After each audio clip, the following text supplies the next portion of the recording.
د سترې محکمې رئیس او قاضي القضات محترم شیخ عبدالحکیم حقانی صاحب خوست ولایت ته سفر وکړ. په پکتیا، پکتیکا، سرپل او کندوز ولایتونو کې په 10 تنو مجرمینو او متهمینو باندې د تعزیري سزا حکم تطبیق شو. د بلخ ولایت محاکمو په 2 اونیو کې 206 دوسیو ته پر رسیدنه سربیره 432 وثیقې هم اجرا کړي دي. د نورستان، بادغیس، پنجشیر او هرات ولایتونو د حقوقو امریتونو په یوه میاشت کې 3319 عرضپاڼو او دوسیو ته رسیدنه کړې ده.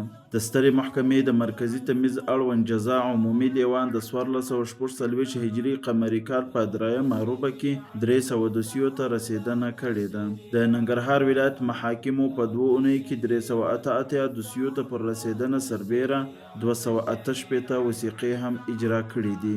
د سترې محکمې د مرکزي تمیز اړوند مدني دیوان د 1446 هجري قمري کال په 3 روبه کې 280 دوسیو ته رسیدنه کړې ده.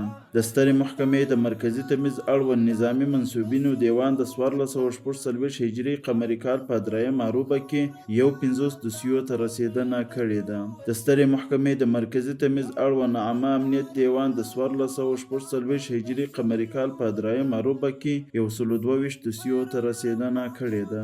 د کابل ښار د سندونو او وثیقو د ثبت شپږو امریتونو په یوه میاشت کې 1214 بېلابېلې وثیقې اجرا کړي دي.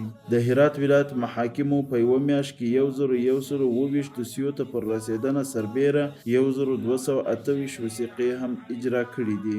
د لغمان، کندهار، هلمند، میدان وردګ او روزګان ولایتونو د حقوقو امریتونو په یوه میاشت کې 1402 عرضپاڼو او دوسیو ته رسیدنه کړې ده. د سترې محکمې د مرکزي تمیز اړوند تجارتي دیوان د 1446 هجري قمري کال په 3 روبه کې 424 دوسیو ته رسیدنه کړې ده.